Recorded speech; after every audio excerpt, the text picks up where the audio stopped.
Hello, everyone. Thanks for tuning in for today's stream, and welcome to episode 15 of the Social Skills Engineer live stream, bringing you the best people, ideas, thought provokers, and a sprinkle of entertainment to your self-engineering careers every Wednesday. My name is Lydia, and I'm, as always, joined by my co-host Patrick. Hello, Patrick. Hello, may the force be with you. May the force be with you. May the force be with you. And more importantly, today we are joined by Andy as our guest. Hello, Andy. Hi, Lydia. Hi, Patrick. Great to be here. You have a nice background. To have you here. Yeah, so in homage of the 4th of May, I decided to put up my Star Wars poster of the original movie there in the background. So, oh man, that is awesome. Yeah, and in fact, I do very distinctly remember that the very first movie that my father took me to back in 1977, not to show my age, but was Star Wars, in fact. So I'm a big fan.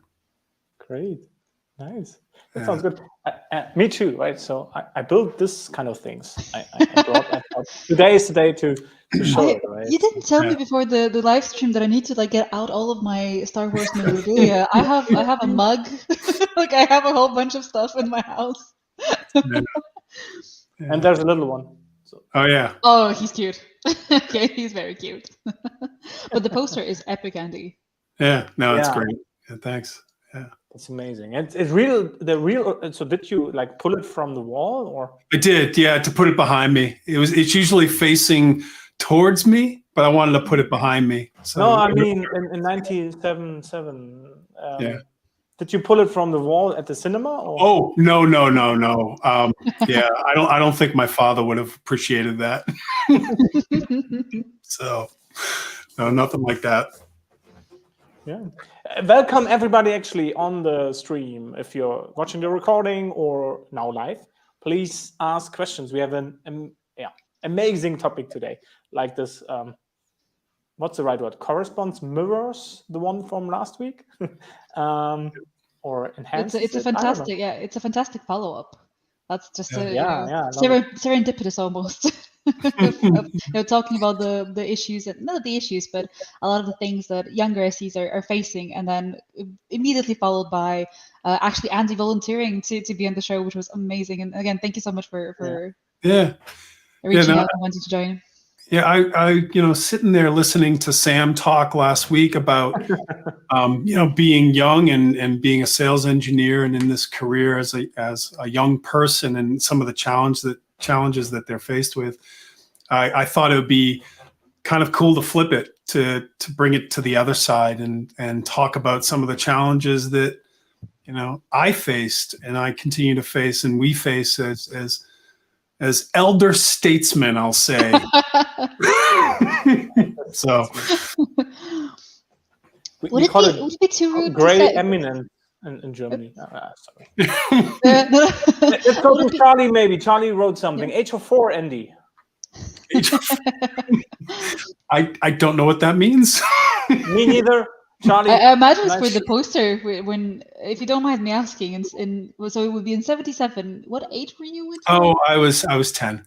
Okay. Yeah. So that would put you at the ripe age of 55. 55. Yeah, 55. But I think I said this last week. I still feel like I'm 26. So yeah. It's the new amazing. 26, definitely. Exactly. So you and me, Andy, are currently sharing a headache and soreness for being 26, right? Okay. That's right. Exactly. I'm feeling it. Yeah, for sure. Oh, Mark is there. Hi, Mark. Hello, Mark. Mark wants us to talk about real topics. We were I love the Star Wars one. Okay. Great topic. Question for the panel. What technology do you think is easiest for the new gen and hardest for the old school players in the industry? That's a question from consensus. Right. Yeah. So. That's a great question, Mark. Thanks for asking.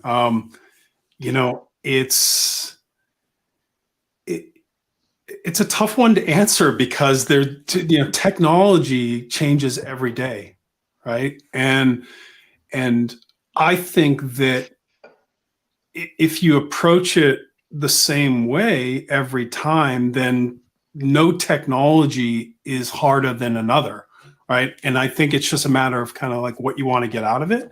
You know, if you want to be a master at it, and if you want to be an expert, and I'll talk a little bit about being an expert and maybe later in the show if it comes up.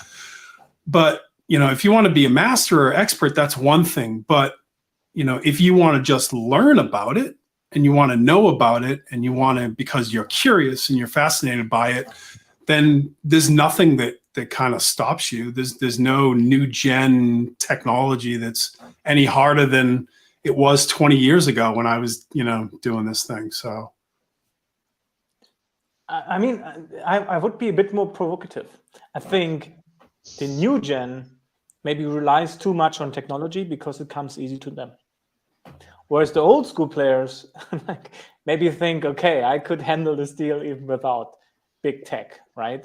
By the skills I learned over the time, the experience and discovery and maybe qualification and handling the deal. I don't know, right? Yeah. What do you think? I think it depends also on what Mark was asking about here when it comes to technology. Is it the technology we use as part of being a pre-sales engineer, or is it the technology that we are presenting? Because most of us do, being pre-sales, you are presenting technology. Yeah. And to be able to do that, you need to constantly keep up to date with new things coming in for what you are presenting.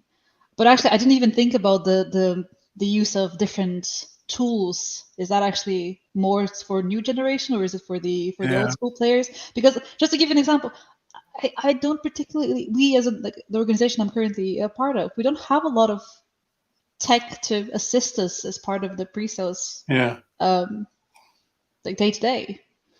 I mean, it's a great time though to be in this business, because there are all these new tools and solutions that are coming out that are just focused for us, right? As technical pre-sales, which is awesome. But one thing that I want to mention, you know, throughout my career, as I get older, being an expert is exhausting. Right? Like all of these things that we feel we have to learn in order to stay, you know, up to speed, or, you know, in order to compete, if you will, with this sort of next generation, all these things that we feel we have to learn, it's exhausting. And I've taken this approach where I just toss that stuff out. Right? I no longer want to be an expert, you know. To be honest with you, you know, that's interesting. Yeah, you know, I'll go back to me. You know, when I was first started doing this thing, I always thought that I needed to be an expert. Like, so I learned something, became an expert, and then, you know, kept doing this, learning.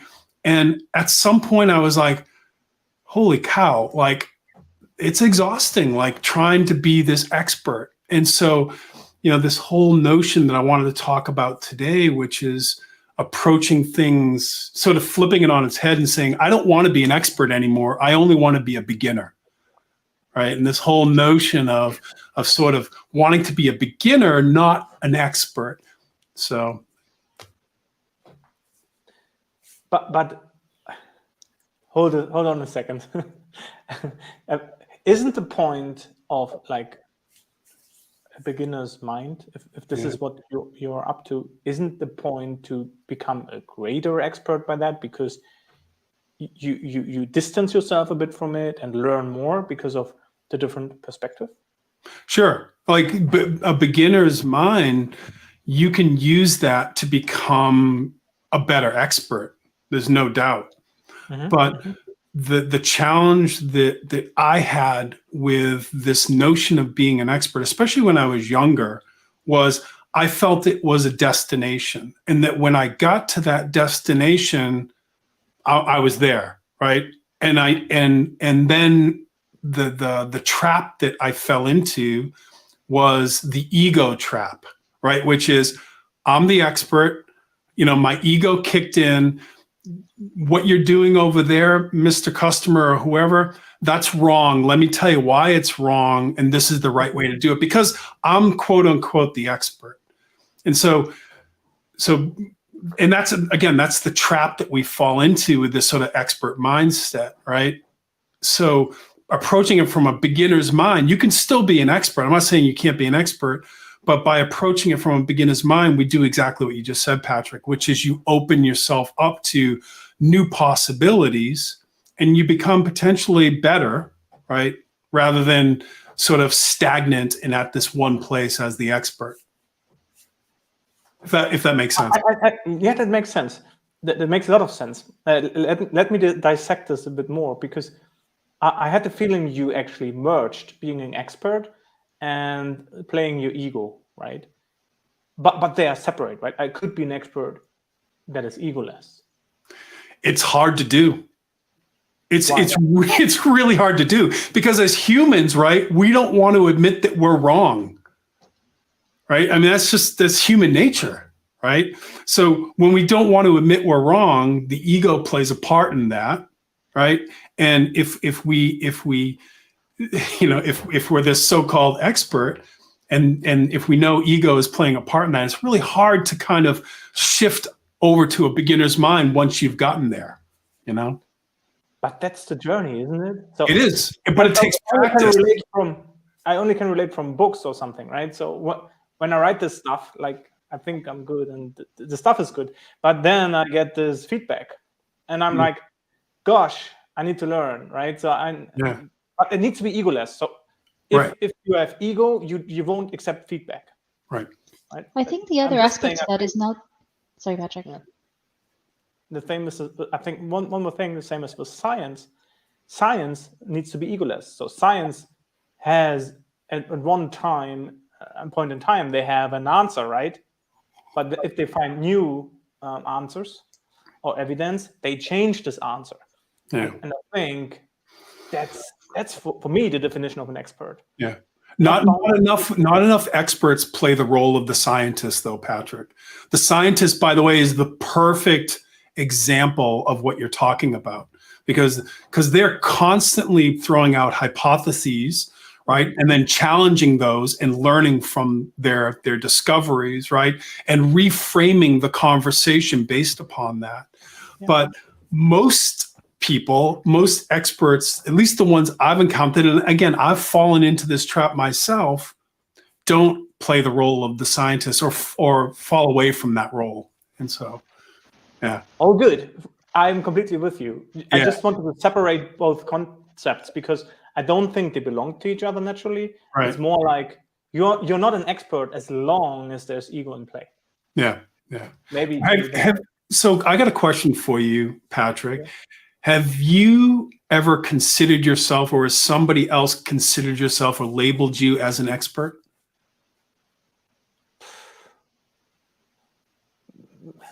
Maybe, yes, but I try to please don't do that, right?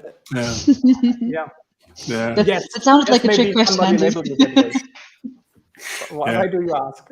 I'm just curious what your perspective is on, drawing from your own experience, maybe what your perspective is on how do you define an expert? As I said, like somebody who constantly strives, accepts the challenge, shoots at one goal, right, and does their best shots, but is not expecting something in return, right? So like delivering the best results for whomever they are the expert. But keeping feedback, and we get a lot of feedback in the comments too. So yeah.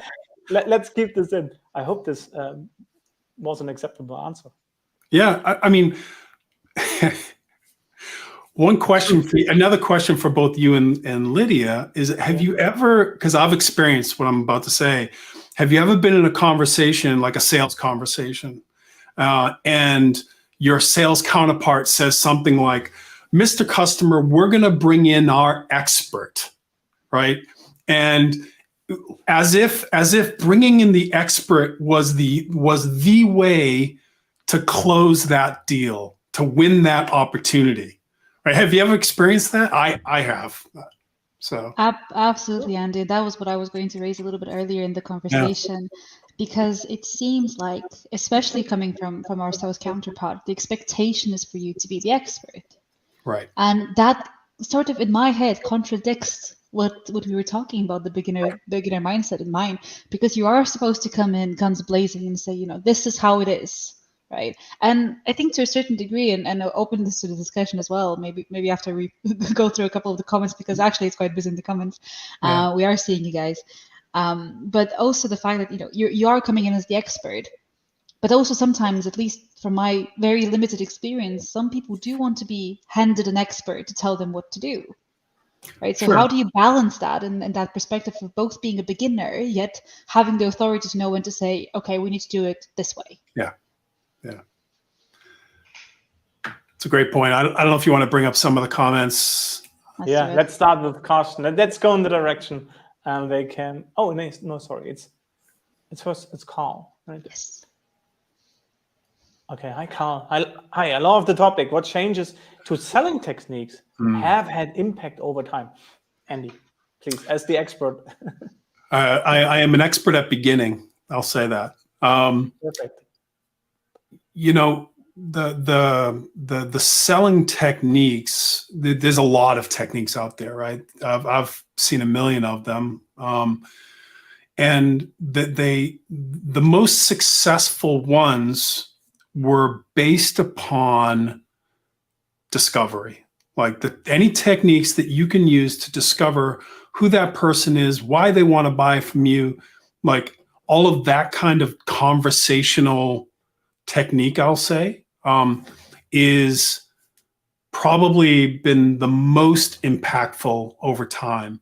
Like we started, like when I first started my sales career as an SE, it was, you know, very, very basic kind of selling. And then it's moved and migrated over time, you know, through things like the challenger sell and, you know, all these different types of selling sort of techniques. But fundamentally, they've all arrived at sort of the same place, which is discover why your customer, or what the problem is your customer has, why they want to buy from you, and solve their problem. You know, and essentially that's what we've arrived at, regardless of the technique that you use, I think. Yeah. Cool. Awesome. Thank you. Next, Karsten coming in. You can have a proper ego, and a good ego is still open to feedback and critics. Yeah. So it's not about putting away the ego, but just managing it, I guess. No, for sure. No, that's a great comment, Karsten. Good to hear from you. Awesome. And Anthony came in. Thank you so much for the long comment as well. So don't you think that being old and having a few gray hairs gives the SE more credibility as the trusted advisor when presenting at a CXO level? I'm 60 in July. Congratulations.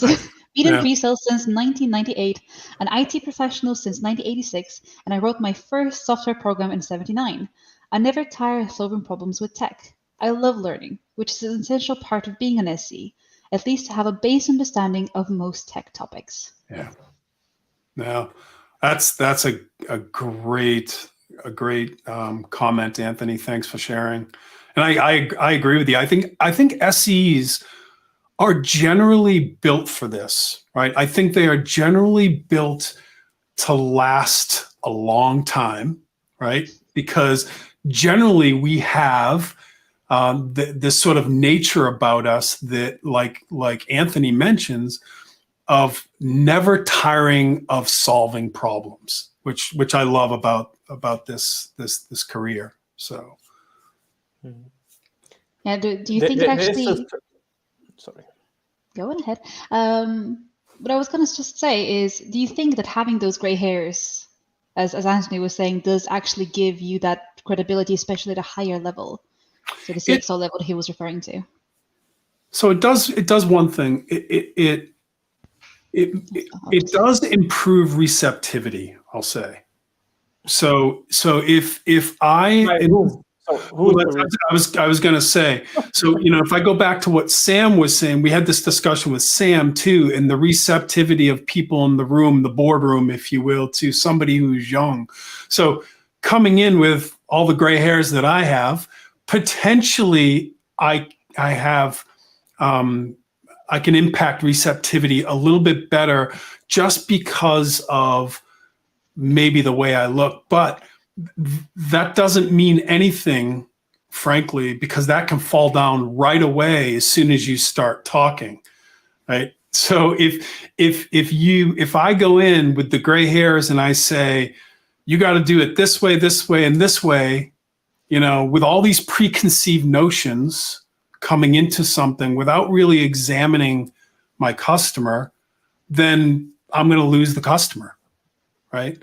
So coming with gray hairs might help a little bit from a receptivity perspective, but it doesn't do anything to help in terms of the credibility, I guess, that you're bringing to the table, I'll say.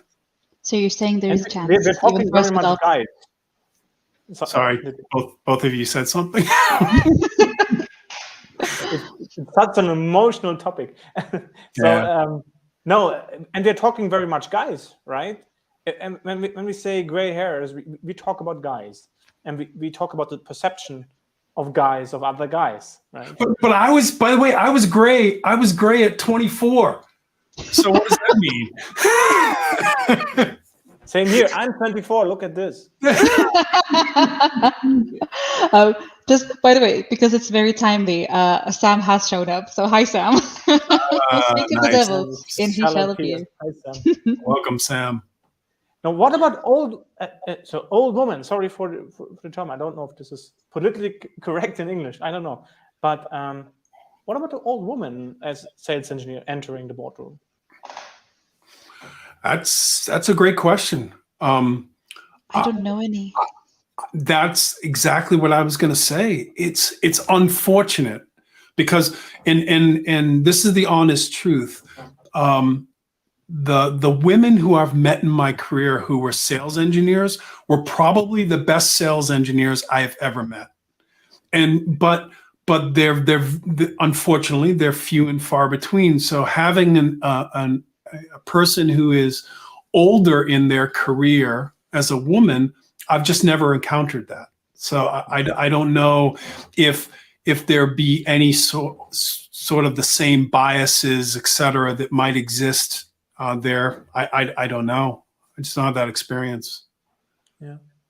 So I can't tell you either, and I'm, to be honest with you, because especially since I've joined the Pre-Sales Collective and I've reached out to the broader community, I have been looking forward to meeting someone to potentially, you know, as a mentorship figure, being a female as part of, you know, being female SC. Yeah. And there's just, at least I can't find anyone. So if anyone out there has a colleague that they want us to talk to, please reach out. I'm desperate at this point. Nice. But yeah, going down the comments, I just jumped a little bit because Sam's was very timely. But Ramsey, on the conversation we had around being brought in as the expert. Hi, Ramsey. I've brought in the expert, aka please don't ask me the hard questions. That's what the expert is here for. Nice. I've heard that before too, Ramsey. Thanks. Yep. Yeah. Anything remotely technical. But now, let me. I hope this is interesting. An interesting question. Now, when there's Ramsey's situation, right? The AE announces you, Andy, and says, "Here comes the expert," right? What is the practical thing you do now with beginner's mind? Mm-hmm. Is there every something? Time, I'll tell you. Yeah. Every time I ask 3 questions, okay, and this is what helps me kind of focus on the present. Right. And it helps me kind of focus on sort of the beginner's mind. The 3 questions are, what is this? Right. That's the first one. So before I say anything as an expert, I'll say, what is this? Why is it that way? And how does this work? So, and that's all about asking those questions inside and then reflecting that back out to my prospect, because the last thing I want to do, you know, personally, me, is go in and say, you know, I've got the blueprint for every possible situation. So, and this is how you do it, period. And there's a fallacy. It speaks to the fallacy of best practice. Like, I don't believe in best practices, by the way. And that's controversial. I know it's probably very controversial, but I'll say it, that I don't believe in best practices. I think it's a fallacy, because best practices assumes you've arrived at the best possible solution for every circumstance or instance. It assumes that.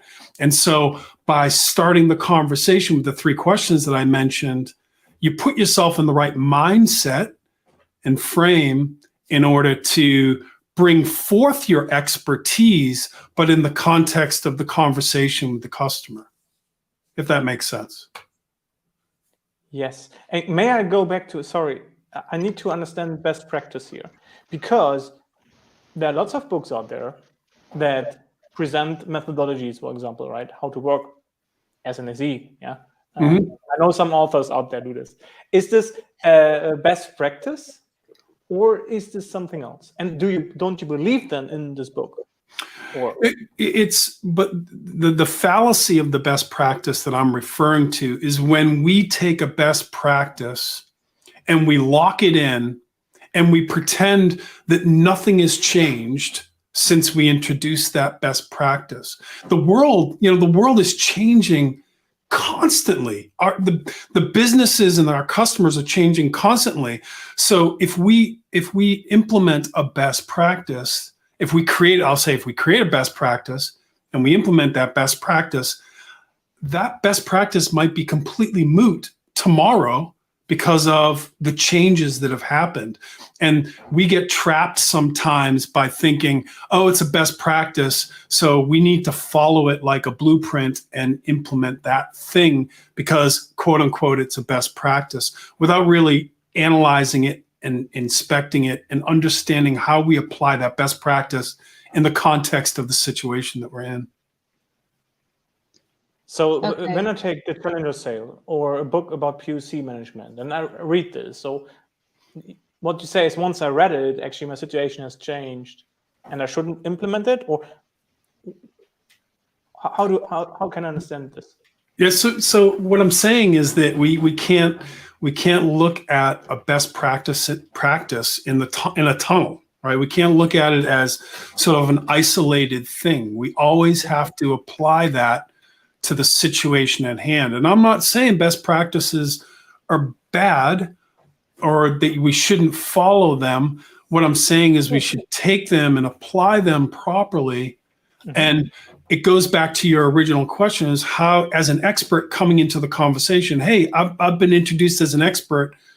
The last thing I do or want to do is say, well, based upon the best practice that I developed 25 years ago, you should do this, this, and this. No, that's not what I'm saying. What we should do is we should say, understand the customer's situation and the context that we're in, and say maybe, oh, I remember that might be able to apply here, but it's going to be different. And so as an expert and with a beginner's mind, you come in with a different frame. Okay. No, I got it. So be critical in what you take in and how you apply it, right? Exactly. Yeah. Okay. Yeah, for sure. Yeah. Good. I like comments. Like say, clear your cache, right? You've heard that before. No. Never heard of clear your cache? No. Like in a browser, in a browser, you clear your cache. Oh, yeah. Clears all the cookies and all the memory. I thought of money. Yeah, so when I ask those questions, I'm clearing my cache. Right? I'm getting rid of, regardless of whether I've seen the situation before or not, I'm getting rid of all those preconceived notions that I might have. I'm clearing my cache so I can focus on the present and what this customer is going through. Yeah. And that is a how really do good way you of train explaining that? it. I'm sorry. Sorry. Me and Patrick have been having this since the last session as well. I think a lot of the guests we've been having recently have made both of us really want to engage. That's good. But I think it's only positive. But yeah, no, just what I wanted to say is I really like how you're putting it in a way of clearing the cache, because that right now that's really sticking into my mind of that is a very good way of walking into any conversation and assuming you know nothing. And that's so difficult to remember, and unless you have that sort of tooling of just coming in and like, okay, go into your browser, clear your cache, RAM, dump your brain somewhere before you walk into the conversation. Right. Exactly. So that's an awesome technique. And by the way, that's one of the ways I stay young. So to bring it back to the sort of conversation, the topic, by clearing my cache, I stay young because I'm learning look, we're learning animals, right?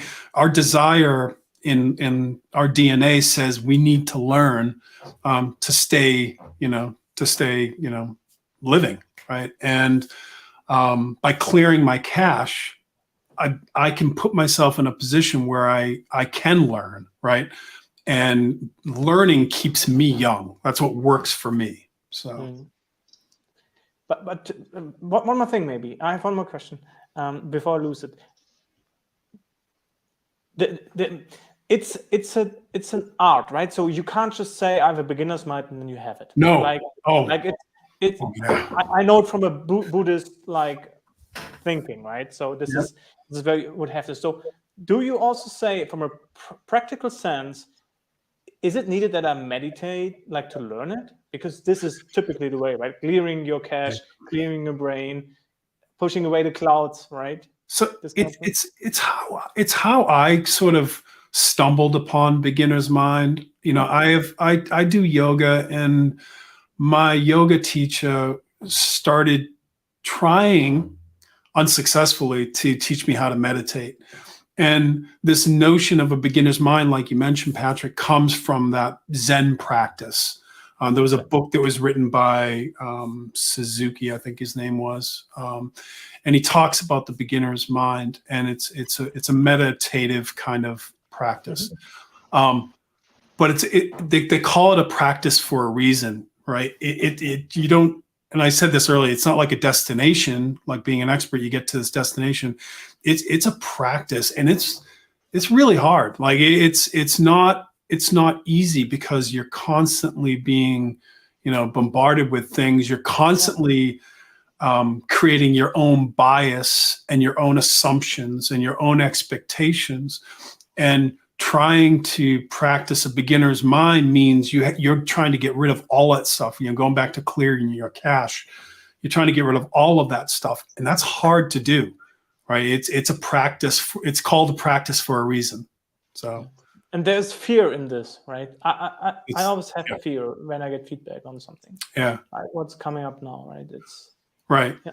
And you go through the 7 stages of grief, right? You get angry. You have to get rid of it. You're sad and whatever all the 7 stages of grief are, right? And then I go to a have some beers. Yes, exactly.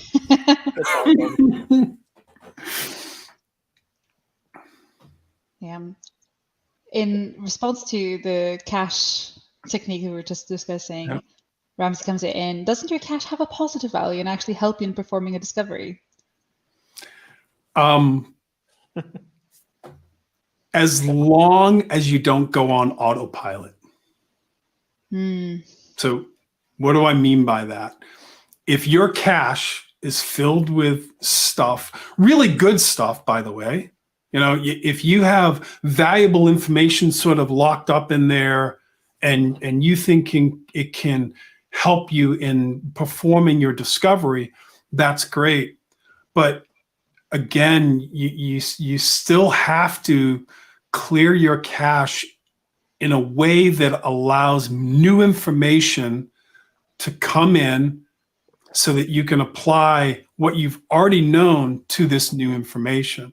If you go on autopilot, what I mean by that is you have all this stuff and you're just going to go down the same routine, the same checklist, the same whatever that you've done a million times before without really giving thought. And it does a disservice, frankly, to the customer and to yourself and stuff. So, is it fair to say that with the filled cache, saying not going off autopilot, I translated into, I always ask questions. I never answer something in detail, right? So I want to know more. And a filled cache actually helps me creating more intelligent questions in that sense, or more proper, more targeted questions, maybe? Maybe. Yeah. I mean, like I said, I mean, but you're taking what's in your cache, and you're applying it to the situation like I talked about. But look, what happens when your browser cache and your computer memory cache is full? Like, what happens, technically speaking? Everything slows down. Everything slows down, right? Exactly. Same thing up here, right? If your cache is full, like, I'm gonna feel my age. Let me put it that way. So keeping my cache empty helps me keep myself young. I'll say I think that. also this is a good technique to think about, because what you were saying earlier, Andy, about we're also not only are we animals of learning, we're also we tend to assume a lot, right? Like naturally, we want to have an assumption. We want to be able to foresee what is going to happen next. Yeah. I think that's another aspect of this, where especially I assume, because I don't know this, and feel free to you use the word with a lot of experience and with age, it comes this, you want to assume a lot more, you want to foresee a lot more what's going to happen. And then where we start talking about this whole cache situation, where you stop being that, you don't come in with a clear state. You already have made some assumptions about your customer, about what their problem is and what the solution is going to be before you even spoken to them, right? Yeah. And I guess that's a luxury that we new people have, because we have no idea what could happen. Right. And what you just said, so it becomes harder with age, right? Because you do build over the years, I've built over the years assumptions and certain expectations around everything. And by the way, it's not just sales engineering, right? It's everyday life. Like you over time, you begin to build these assumptions, and then you apply those assumptions and sometimes bias to the situations that you're in life with everybody, right? And so it becomes more challenging. But what I've learned recently is the blessing of being wrong. And what do I mean by that? The blessing of being wrong is when I have these assumptions and I go into a situation where I have these assumptions and I'm wrong, I'm like, oh, great. So I can clear that out of my cache now because I'm wrong. I was wrong about that. So it's something, I guess, that has come with experience and age and stuff. But I encourage everybody out there, no matter what their age is to sort of embrace this blessing of being wrong, I'll call it. So that's cool. That's really cool. And it reminds me of I read about research like that, and it ties into beginner's mind. There's happiness in that, right? And when the research says, whenever you tackle a new field, it doesn't matter what age you are, it really doesn't matter.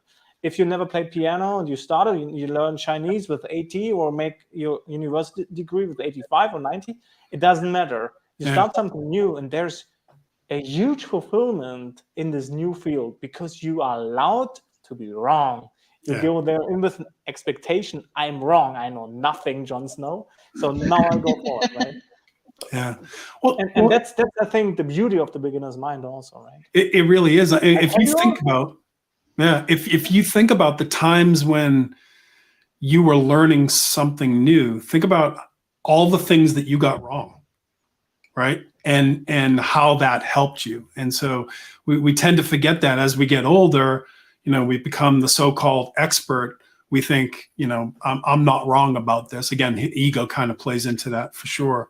But accepting the fact that you're wrong and sort of embracing this beginner's mind is really helpful for that. So let's deal with Carl's question also. There was some nice. How do you deal with a rep that turns the call over to you 3 minutes into the call? This is the #1 complaint I've seen from SPs over the years. Carl, you're speaking my language, man. Now I've seen it as well, for sure. I actually embrace it. honestly, and maybe it's because of my nature. So I'm one of the lucky few who's an extrovert, and I like talking, and I get energy from having conversation with my customers, and so I embrace it. I don't necessarily complain about it. I did when I was younger, but the older I got, I embraced it more and more. I'm like, sure, like let's have a conversation. And if I'm being asked to lead the conversation, then I'll lead the conversation. I have no problem with that. So, and you gotta remember, put yourself in the sales reps or the account executives shoes for a second. There's a reason that they did that, right? There's a motivation behind that action that they just took, that they handed the mic over to you 3 minutes into it. And they it's play Candy Crush, right, on the phone. Right. No, am I wrong? Yeah. So don't. I always like to say, don't look at that in a negative way. Look to that person, that sales rep, and have a conversation about it to understand why they did that. Understand who that, like, what was driving them to do that. What's motivating it? It could be it could be a situation where you get to now help this person, right? It could be a situation where they're afraid, they don't know enough. You gotten to the bottom of it. Now you're in a great place where you can coach this person or mentor this person so that the next time that sales call happens, they're more comfortable. Maybe it's 4 minutes rather than 3 minutes that they hand the mic over. So it's independence, right? I think that's a huge topic. Sales engineers need to be independent. It doesn't matter if the AE even appears. It doesn't need. It shouldn't matter at all. Yeah. If you're still like your team work, your achievements will grow when both parts are independent, like both of the team, right? Rather than dependent, right? So strive for independency in that sense. Yeah. But still communicate. Sure. Make sure you still communicate with your account executives. Absolutely, but you can communicate on a different level if both are independent. Then you have real synergies, right? Yeah. Oh, for sure. Yeah. Cool. And Sam got very philosophical. That's in here. That's nice. Winning feels so good because of all the times we've lost before. Yeah. In that sense. And if we never lose or learn, then how can we celebrate the victories or lessons? Beautiful. The next Tolstoy. Oh, really? That I think absolutely right. Yeah. I'm 100% agree. There was a quote. I don't know who said it. Maybe somebody can look it up. But somebody said one of my favorite things was, "We never lose. We either win or we learn." Right? I don't know who said that, but I think it speaks to what Sam was talking about. And it makes the winning, when we do win, it makes the winning all that much better. So true. And I had a conversation, so short switch of the topic. I had a conversation literally an hour before this call.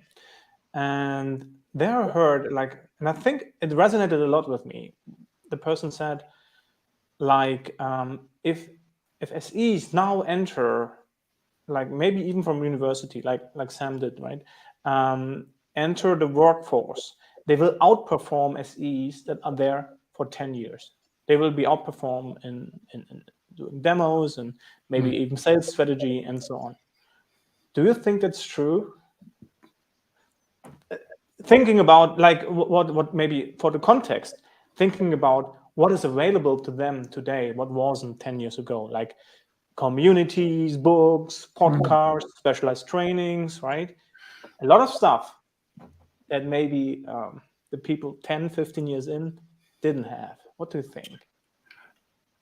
That's a great question, Patrick. It depends on how you're measuring it also.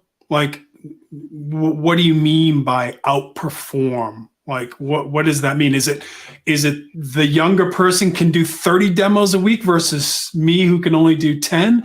Is it demo to close rate? Like, close more deals. They help close more deals.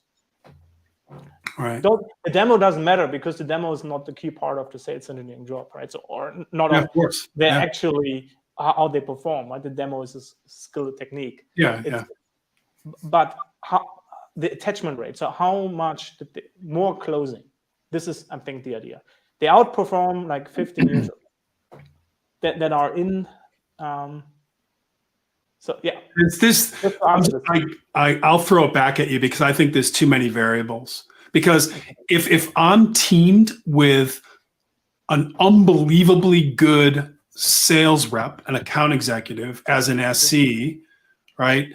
It doesn't matter what my age is, right? If we together as a team, we understand the product, we're solving a business problem, we're bringing value to the conversation, it doesn't matter a hill of beans like what the age is, because I'm going to consistently outperform everybody in the team if that's the case, right?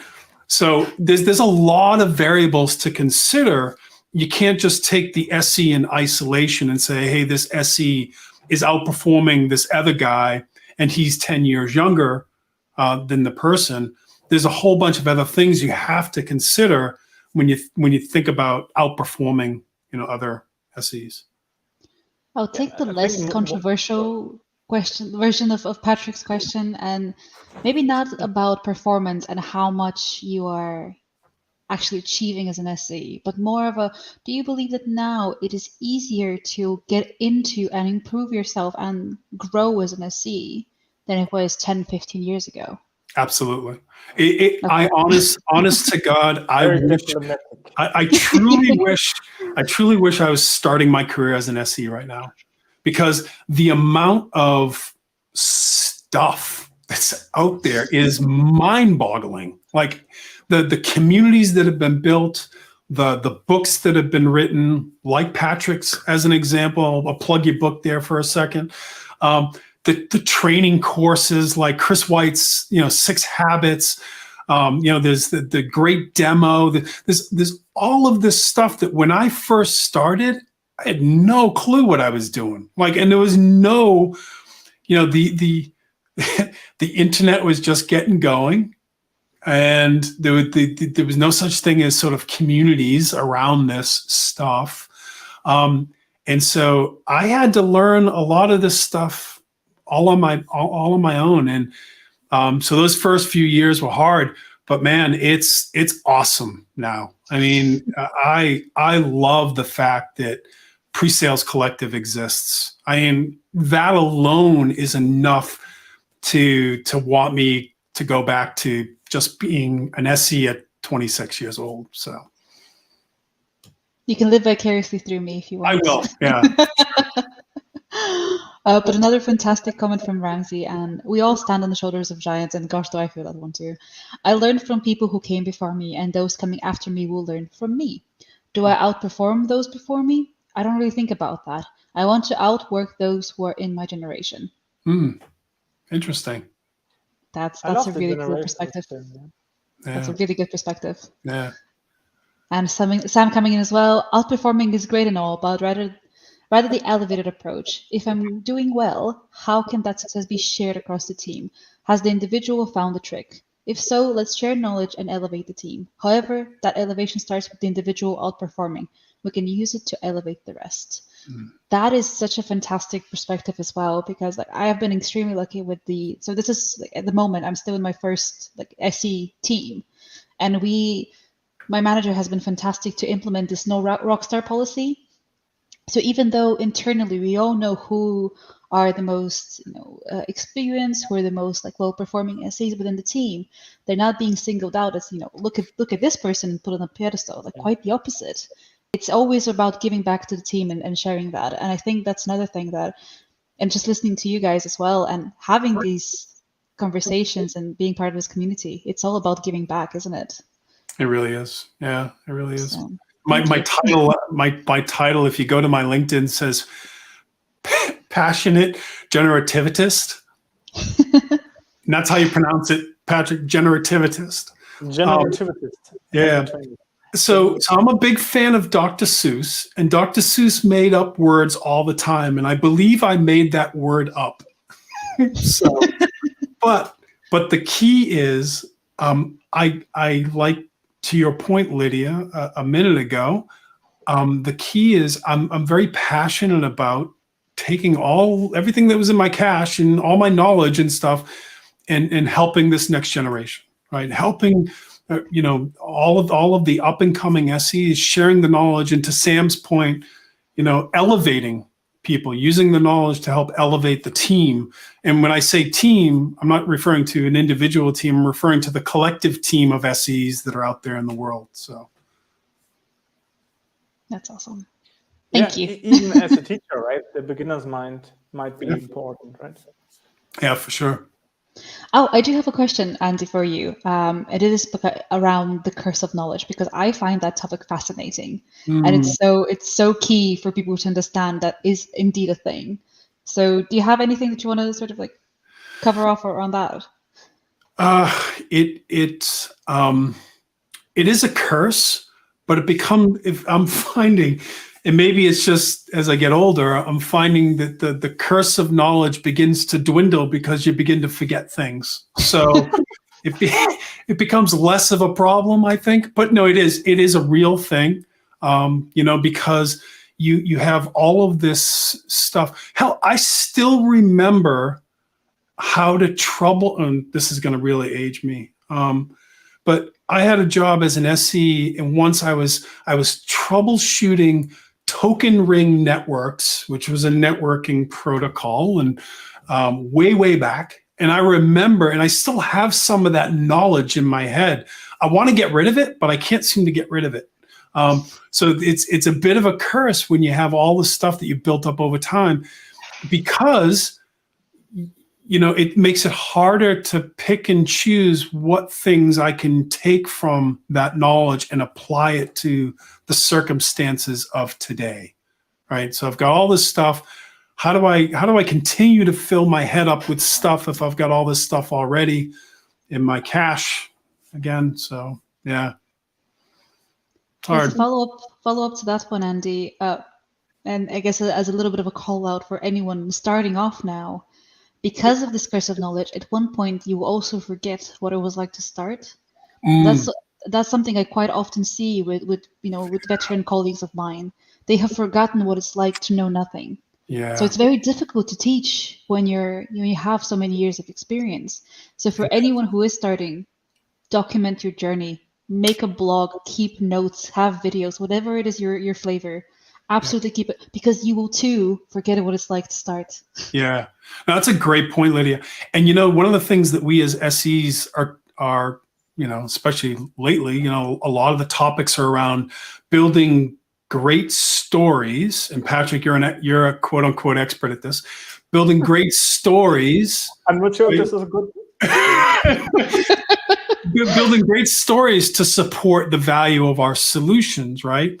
Well, we should also be thinking about building those great stories and writing those stories down about the things that we learned along the way and how our journey started and all the lessons that we learned. So building those stories, keeping them sacred, and passing those stories on to this next generation is key.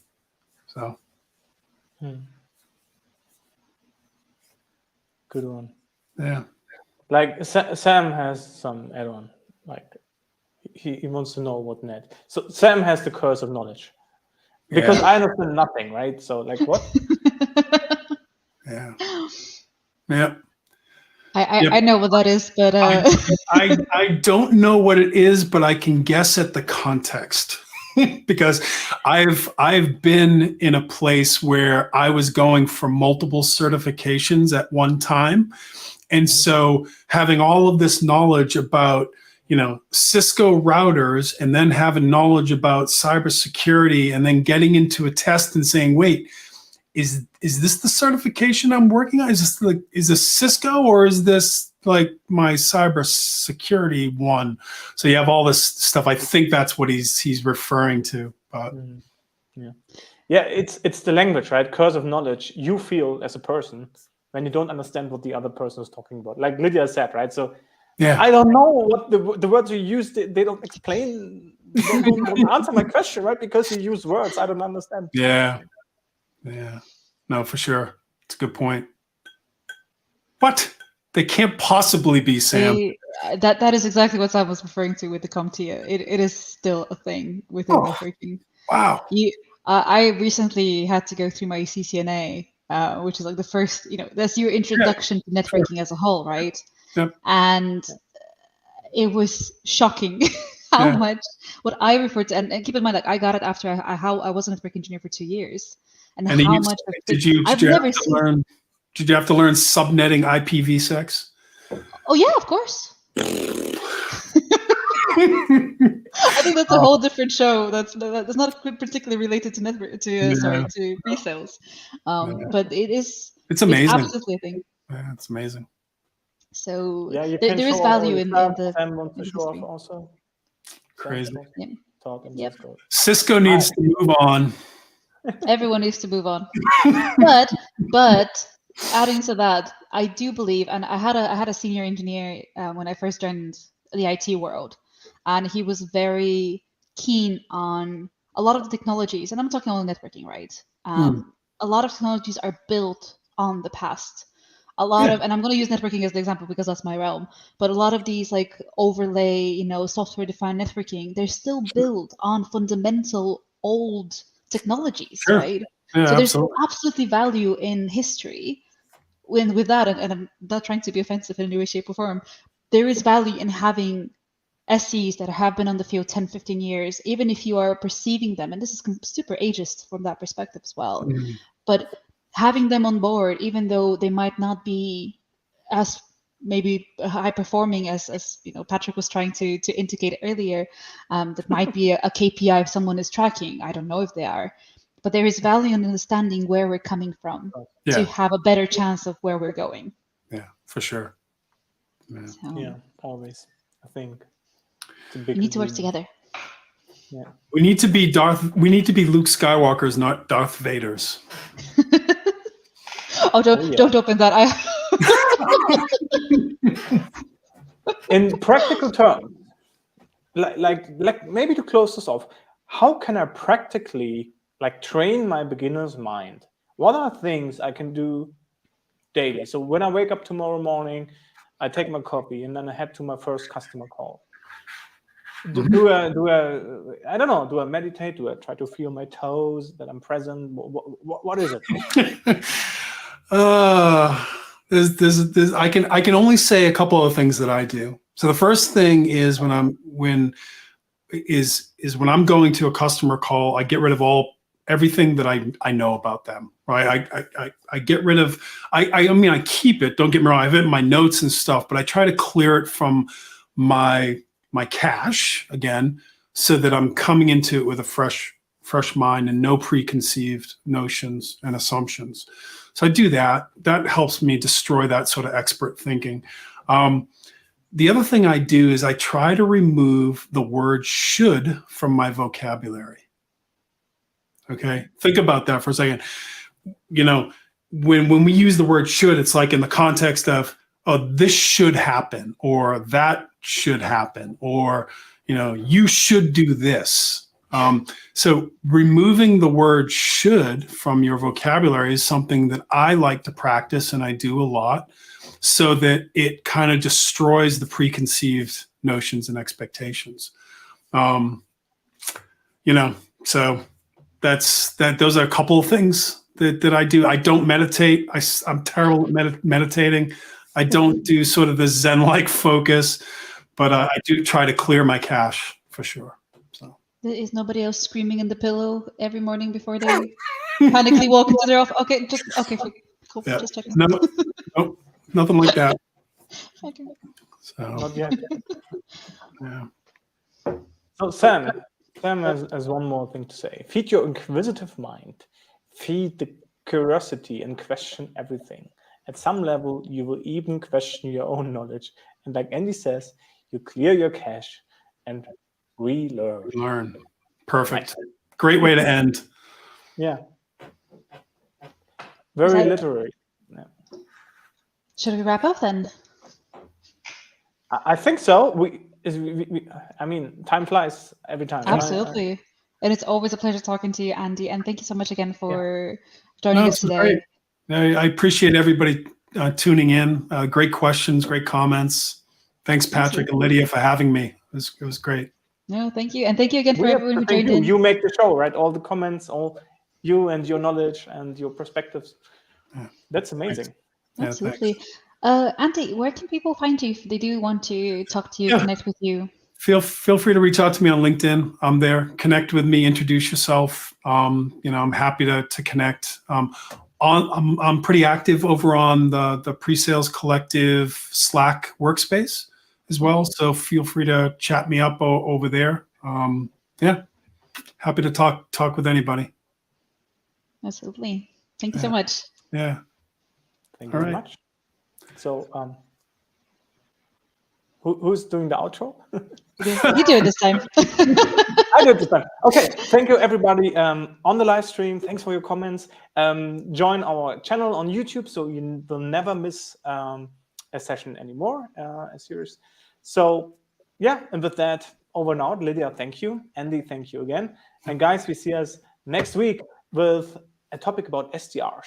This will be interesting. Brilliant. Bye, everyone. Bye, everybody.